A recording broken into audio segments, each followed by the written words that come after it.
आज का दिन प्रभु का जन्मदिन है। यानी जन्म कल्याणक तो चैत्र शुक्ल त्रयोदशी को हुआ, लेकिन पूरे विश्व में आज जन्म वांचन होता है, जन्म का विवरण दिया जाता है। बड़ा सुंदर वातावरण बना। भगवान महावीर का जन्म क्या हो रहा है? कहते हैं कि सूर्य के जन्म लेने के बाद अंधेरा टिक नहीं सकता, राम के आने के बाद रावण टिक नहीं सकता, और भगवान महावीर का जन्म वांचन के बाद मन में आसक्ति टिक नहीं सकती। आज प्रत्यक्ष हमने देखा, तो जितने मुमुक्षु हैं उन सब के लिए जोरदार तालियों से अनुमोदना करते हैं। सूत्र की महिमा संस्कार वृद्धिकारी है। कल आपको बताया 3 प्रकार के दवाई। पहले दवाई सूते सांप को छेड़ने जैसा, दूसरा दवाई भस्म में घी डालने जैसा, तीसरा संजीविनी बुट्टी जैसा अमर कर दे आदमी को। ये तीसरी दवाई जैसी है। कौन सी दवाई जैसी? आहा, इतना अच्छा दवाई हमको मिल गया, तो इसके बारे में संस्कार की वृद्धि कराने वाला महाऔषध के रूप में बताया। कल्प सूत्र को क्या बताया?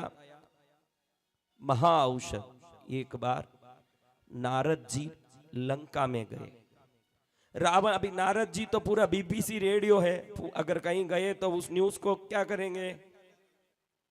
दुनिया भर में फैलाएंगे। तो रावण को लगा कि मैं इनको मेरा वैभव बताऊं ताकि ये जाके तीनों लोकों में प्रचार करते रहें। तो नारद ने 7 रावण के साथ जब रवाने हुए, तो रावण एक एक करके अपना अश्वशाला, अपनी गजशाला, अपनी आयुधशाला, अपनी पाकशाला, ऐसे लाइन से एक एक एक एक करते बताते जा रहे हैं। तो नारद जी बोले कि आयुधशाला तो ठीक, अश्वशाला तो ठीक, गजशाला तो ठीक, पाकशाला तो ठीक, आभरणशाला तो ठीक, लेकिन आपके पास एक शाला नहीं है। वो नहीं होने से ये सभी शालाओं का मूल्य 0 ही है। रावण विचार में पड़ गया कि मैं सोने का लंका का अधिपति, मेरे पास नहीं हो ऐसा क्या है? नारद जी कहे कि आपके पास सब शाला है, संस्कार देने वाला आचारशाला नहीं है। अगर ये नहीं है तो सब कुछ बेकार है संसार। संस्कार देने वाली एक शाला चाहिए। अगर वो नहीं हो तो जितनी शक्ति आपने वैभव ऐश्वर्य के रूप में इकट्ठा किया, सब क्या हो जाता है? क्या हो जाता है? यही बात इस कल्प सूत्र में आती है। अब इसमें 10 आश्चर्यों का वर्णन भी आता है। कितने आश्चर्य? क्या क्या आश्चर्य? बोलो। प्रभु का गर्भ संहरण होना, सूर्य चंद्र अपने मूल विमान में आके दर्शन करना, प्रभु की देशना निष्फल जाना, प्रभु को केवल ज्ञान के बाद उपसर्ग होना, कृष्ण के अपर कंका में गमन करना, असंयतों की पूजा होना, उत्कृष्ट 108 अवगाहना के सिद्ध होना, मल्लीनाथ जैसे तीर्थंकर स्त्री तीर्थंकर बनना, ऐसे 10 आश्चर्य हैं। तो पहला, भगवान केवल ज्ञान पाते हैं, बाद में गौशाला उपसर्ग करता है, ये आप जानते हैं। मल्लीनाथ जैसे तीर्थंकर स्त्री बने। भगवान आदिनाथ के समय में उनके 99 पुत्र और बाकी 108 जन, जो 500 धनुष जीतने प्रमाण वाले, एक साथ कभी उतने अवगाहना वाले सिद्ध नहीं होते। ये ऋषभ देव के काल में हुआ। और एक साथ 2 वासुदेव एक ही खंड में कभी नहीं रहते। 2 वासुदेव किसी एक खंड में एक साथ नहीं रहते। एक बार नारद जी द्रौपदी को मिलने आए। द्रौपदी को कुशल क्षेम पूछने के बाद वो बैठते हैं, तो द्रौपदी देखती है कि इनका जो भी आचार है ये शिथिल है, तो मैं इनको वंदन करूंगी तो शिथिलता को वंदन करने का आसात ना लगेगा, तो वो बैठी ही रहती है, उनको वंदन नहीं करती है। तो नारद जी को गुस्सा आ जाता है कि मेरे जैसे एक परांगत विद्वान को ये वंदन नहीं करती है। इनको गुस्सा आता है। तो ये घातकी खंड में अपर कंका के राजा को जाके इसके रूप लावण्य का वर्णन कर देते हैं, यानी अग्नि का चिंगारी लगा के आ जाते हैं। अब वो इसके बात को सुन के एकदम मन में उसको मोह विवल हो जाता है, एकदम विकार आ जाता है। तो देवों को बोल के उस द्रौपदी को हरण करके अपर कंका में ले आते। तो अब देखे तो द्रौपदी महल में नहीं है। तो कृष्ण सुन लेते हैं कि द्रौपदी नहीं है, तो वो घातकी खंड में जाते हैं और अपर कंका में जाके द्रौपदी को बचाने के लिए संकल्प करते हैं। यहाँ एक अच्छी बात कल्पसूत्र में बताई है। कृष्ण क्या संकल्प करते हैं? आज या तो मैं रहूंगा या तो वो रहेगा। कौन? जो ले गया वो राजा। लेकिन घातकी खंड के अपर कंका के राजा से वो हार जाते हैं, कृष्ण वसुदेव। तो नारद जी कहते हैं, हे कृष्ण, जब आप पवित्र हो, एक अच्छे कार्य के लिए गए और वो अपवित्र है, तो आपको संकल्प ये करना चाहिए था कि मैं किसी भी हालत में द्रौपदी को लेके आऊंगा। आपने संकल्प किया कि या तो वो रहेगा या तो मैं रहूंगा। आपके संकल्प में या लग गया, इसलिए आपके संकल्प में दुर्बलता आ गई, इसलिए आप विजय प्राप्त नहीं कर पाए। आज आप ध्यान रखना, जीवन में कोई भी कार्य की संकल्प करते हो तो मेरे पास आके आप बोलते हो ना, वो दुर्बलता से कई लोगों के व्रत पूर्ण नहीं हो पाते। कई लोग मेरे पास बोलते हैं, अगर साता रही तो अठई की भावना है। ये कृष्ण की संकल्प जैसा ही है। अगर साता रही तो अठई की भावना, तो साता नहीं रहेगा, क्योंकि मन ने दुर्बल संकल्प किया है। अगर साता रही तो करूंगा, यानी होने वाला नहीं है। किसी भी हालत में अठई करना ही है। अगर ये भाव आ गया तो निश्चित रूप से तपस्या होता है। नारद के उपदेश से बुद्धि प्राप्त श्री कृष्ण बाद में और एक संकल्प करते हैं, इस बार मैं द्रौपदी को लेके ही आऊंगा। ये संकल्प के बारे में कल्पसूत्र में सुंदर वर्णन है। आप भी जीवन में कोई भी कार्य करना चाहते हैं, या शब्द अगर उसमें आ गया तो वो कभी जीवन में आगे बढ़ाने वाला संकल्प नहीं बनेगा। मन में उआपो है तो समझना कि वो दुर्बलता है, और दुर्बलता वाला व्यक्ति कोई भी जीवन में उन्नति प्राप्त एक की संकल्प करना कि होगा ही होगा। कैसे स्नेहलता बहन? दीक्षा लेके ही रहेंगे। आपको कब लेना है? अभी लेना है। सागरमल जी को कब लेना है? अभी लेना है। हाँ, तो जो अभी की शब्द है ये बलवान संकल्प है। तो अब कृष्ण द्रौपदी को ले आए तो समुद्र तट पर खड़े होके फूंक लगाते हैं। तो घातकी खंड के कपिल वासुदेव, हर खंड में वासुदेव होते हैं, तो कपिल वासुदेव, सो ये कृष्ण वासुदेव है। इनका नाम क्या है? वासुदेव कृष्ण। और उनका नाम क्या है? तो कपिल वासुदेव सोचते हैं कि ये शंखनाद तो सिर्फ वसुदेव का ही हो सकता है। मेरे क्षेत्र में कौन आया ऐसा वसुदेव? ज्ञान से देखते हैं तो मालूम पड़ता है कि भरत क्षेत्र के वसुदेव घातकी खंड में आए हैं। तो वो भी आवाज से शंख फूंकते हैं और ये भी यहाँ से शंख फूंकते हैं। दोनों नाद इकट्ठा होता है। उस जगह में दो वासुदेव एक जगह हुए, इसको एक आश्चर्य के रूप में बताया गया। ये शायद आप नहीं जानते हैं, इसलिए ये मैं बता दिया एक बार। चमरेंद्र का उत्पाद भी एक आश्चर्य है। क्या? चार तो महावीर स्वामी संबंधी है। गर्भ संहरण, केवल ज्ञान के बाद उपसर्ग, देश ना निष्फल जाना, सूर्य और चंद्र मूल विमान में आना, मल्लीनाथ का तीर्थंकर बनना, चमरेंद्र का उत्पात, कृष्ण के अमरकंका में जाना, हरिवंश की उत्पत्ति, हाँ, 108 अवगाहना के एक साथ सिद्ध होना, असंयतों की पूजा होनी, ये 10 है आचार्य। वो लंबी कहानी है। अब अपने को मैं बताता हूं, अपने को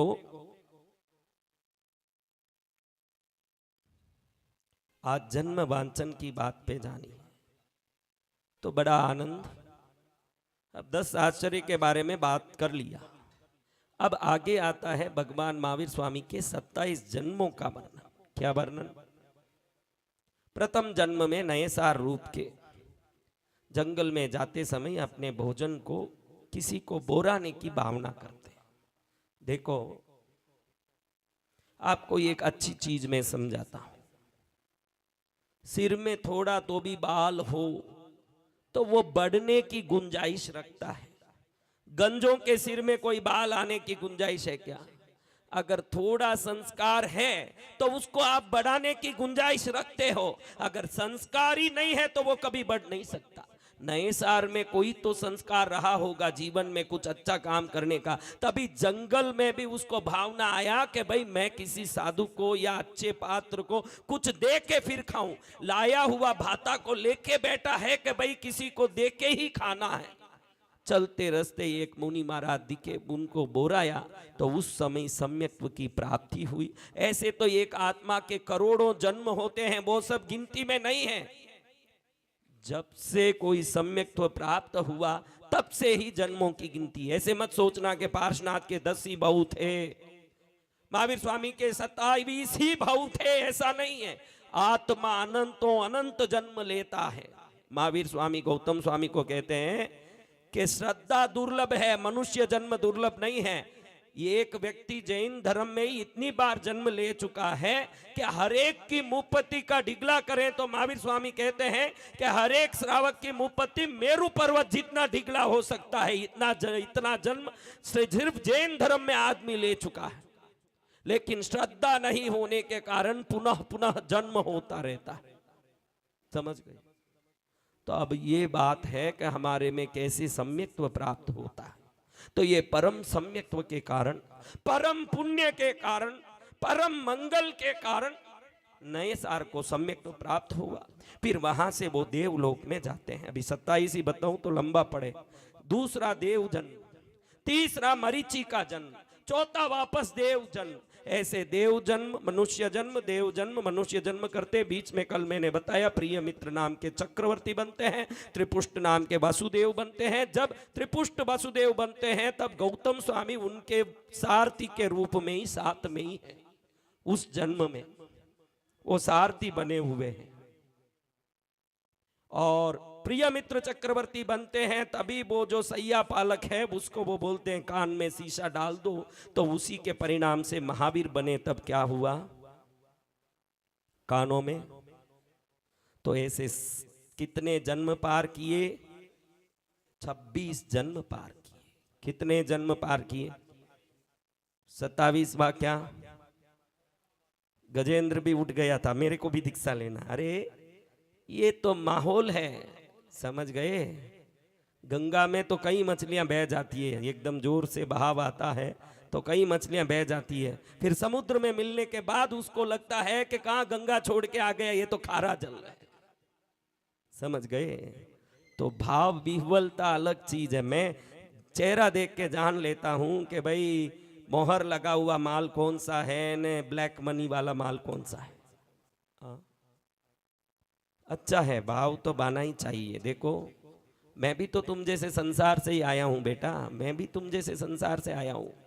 जो संसार देख चुका है वो अच्छी तरह कह सकता है संसार क्या है। मैं जन्मते ही साधु बन जाता तो तुम कह सकते हो कि भाई आप जाने ही क्या है संसार का सुख, इसलिए आप कहते हो।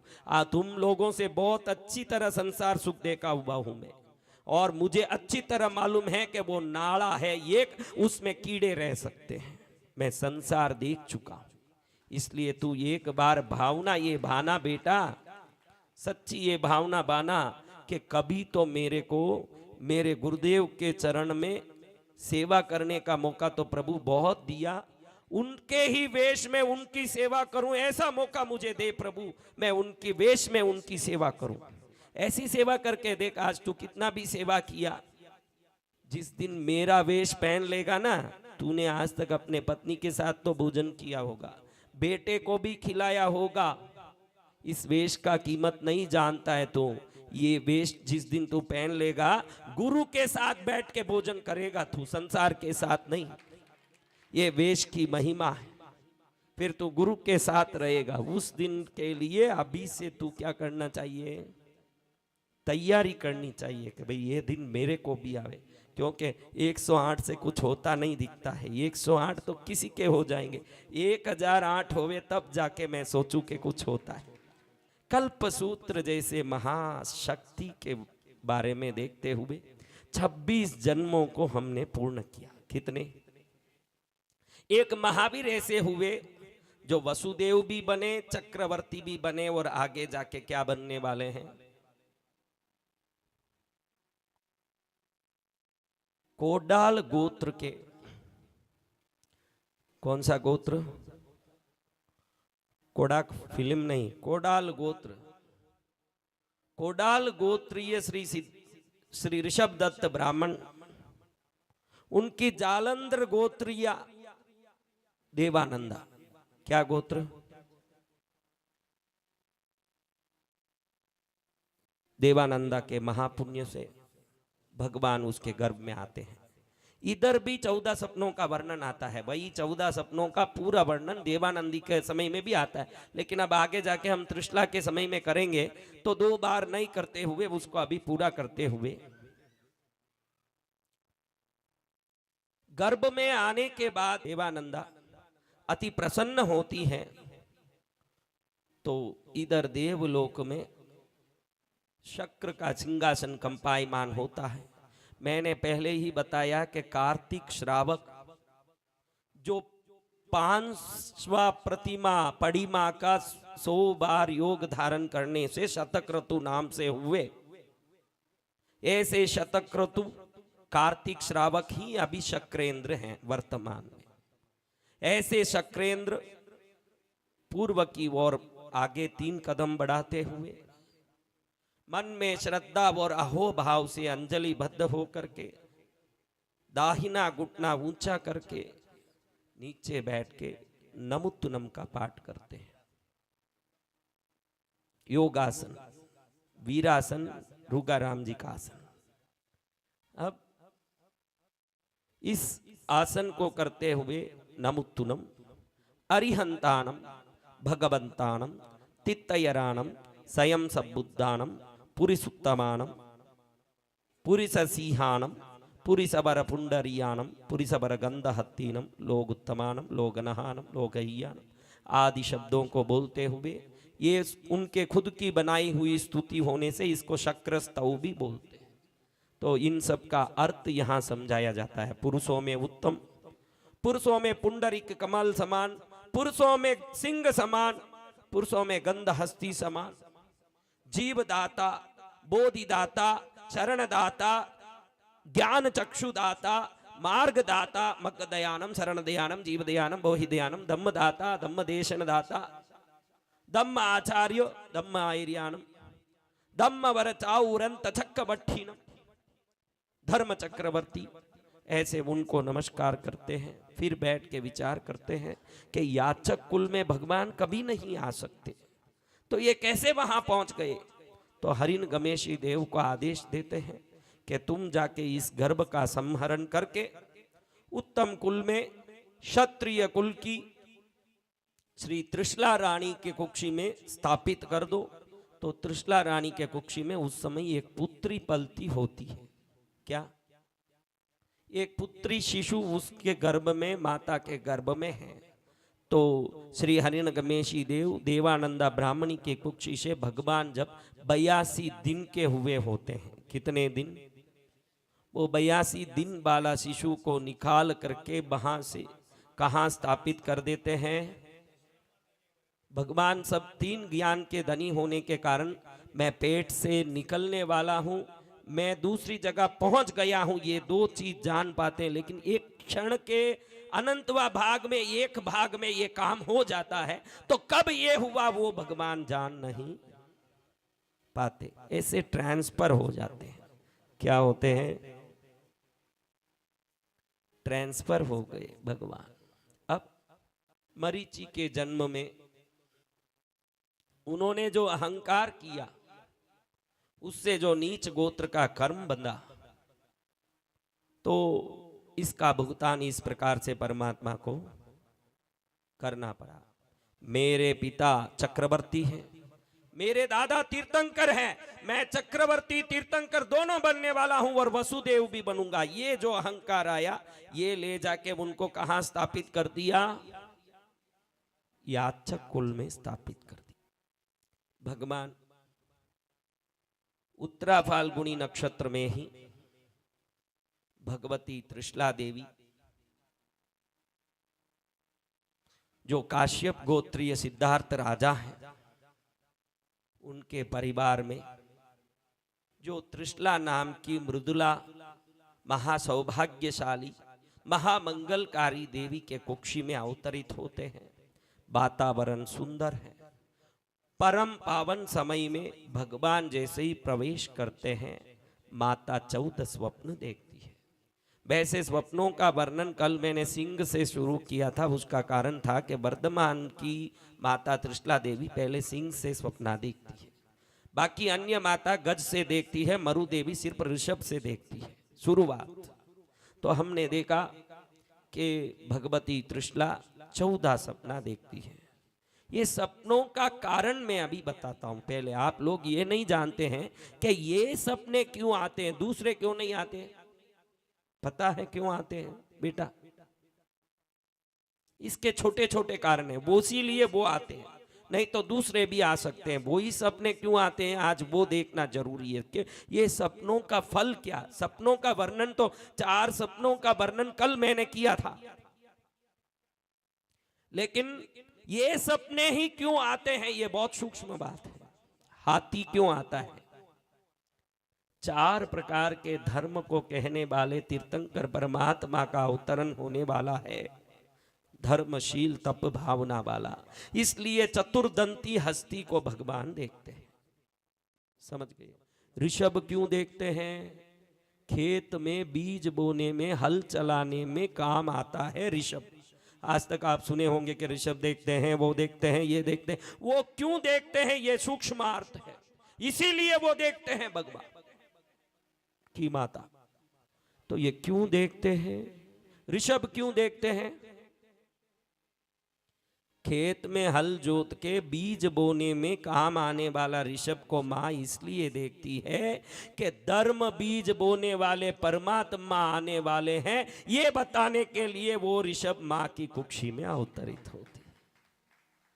समझ गए?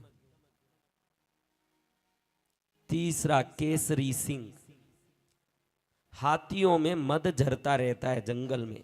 कितना भी मदवान हाथी हो, दुष्ट हाथी, उस हाथी को सिर्फ सिंह की गर्जना एक ही भय दे सकता है, दूसरा कोई चीज नहीं।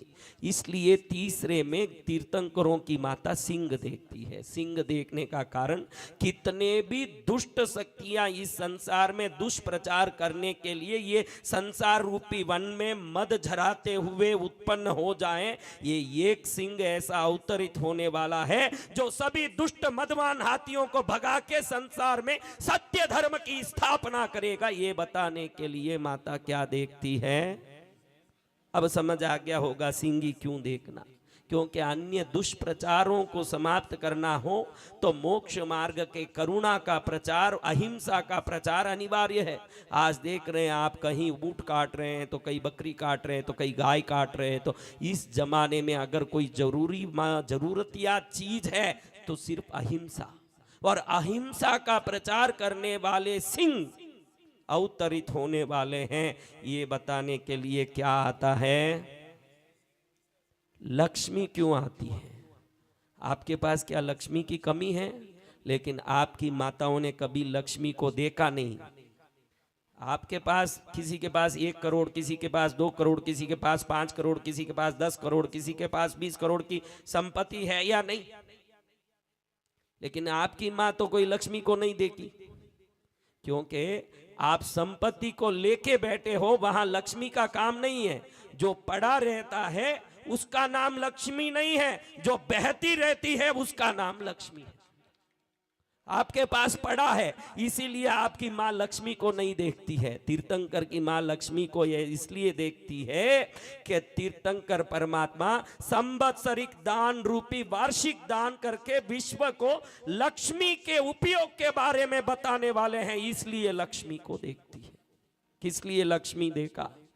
बरसी दान करते हैं भगवान, आप सब वर्ष में एक बार दान करते होंगे, वो तो वर्षी दान करते हैं। और कैसे? जिसको जितना चाहिए वैसे। तो इसलिए क्या देखते हैं, मैं अभी कारण बता रहा हूं, वर्णन नहीं कर रहा हूं, वर्णन आगे करने वाला हूं। अभी क्या बता रहा हूं कि ये क्यों देख रहे हैं, यही क्यों आते हैं, हाथी ही क्यों आना, ऊंट क्यों नहीं आना। ये कारण समझोगे तो आपको मालूम पड़ेगा कि वो कितने बड़े महापुरुष हैं। पांचवी फूलनी माला, क्या कैसी फूल त्रिशला देवी देखती है? जिस माले में सबसे ज्यादा सफेद फूल है, वो माला पचरंगी माला है। कैसी माला? लेकिन उसमें सबसे ज्यादा रंग कौन सा है? बाद में सिद्ध बनने वाले, आचार्यों को स्थापित करने वाले, उपाध्यायों के बारे में समझाने वाले, सर्व साधुओं को एक स्थान देके चतुर्विध संघ की स्थापना करने वाले भगवान आने वाले हैं, ये बताने के लिए पचरंगी पुष्पमाला आती है। वो पुष्पमाला कैसी? जिस माला के पुष्पों में मकरंद के अंदर शहद ज्यादा होने के कारण विश्व भर के सभी भंवर उस एक माला को ही मंडराते हों, जिस कारण से माला खुद गुंजायमान होता हो नाद से। ऐसे गुंजायमान नाद युक्त दिव्य पुष्प माला को त्रिशला देवी देखती है। ये माला क्यों देखती है? माला उसी को पहनाया जाता है जो आदर योग्य है, जो सम्मान योग्य है।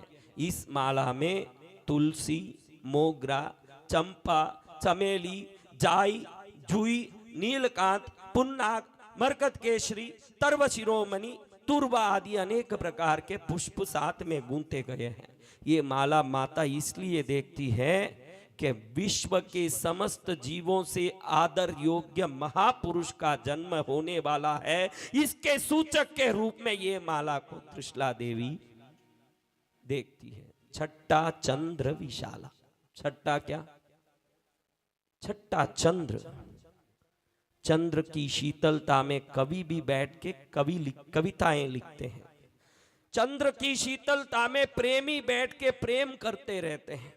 चंद्र के शीतलता में चोर भी निकल करके चोरी करने जाता है।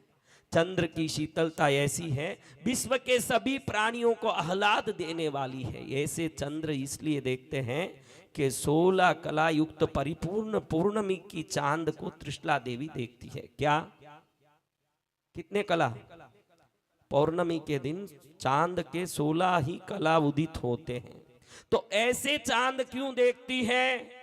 16 कला पूर्ण हुआ वो चांद दिखने का कारण है जो पूर्णत्व प्राप्त करने वाला मोक्षगामी दिव्य आत्मा इस संसार में उदित होने वाला है। ये बताने के लिए, पूर्णत्व प्राप्त आत्मा के अवतरण को बताने के लिए पूर्ण चंद्र का दर्शन करती है त्रिशला देवी। इस चांद के आह्लादता में शीतलता है, दिव्य शीतलता उत्पन्न हुई है, उसमें परमानंद उत्पन्न हुआ है और परम आनंद के साथ जीवन धन्य बन रहा है। ऐसे वातावरण के चांद को देख रही है। बाद में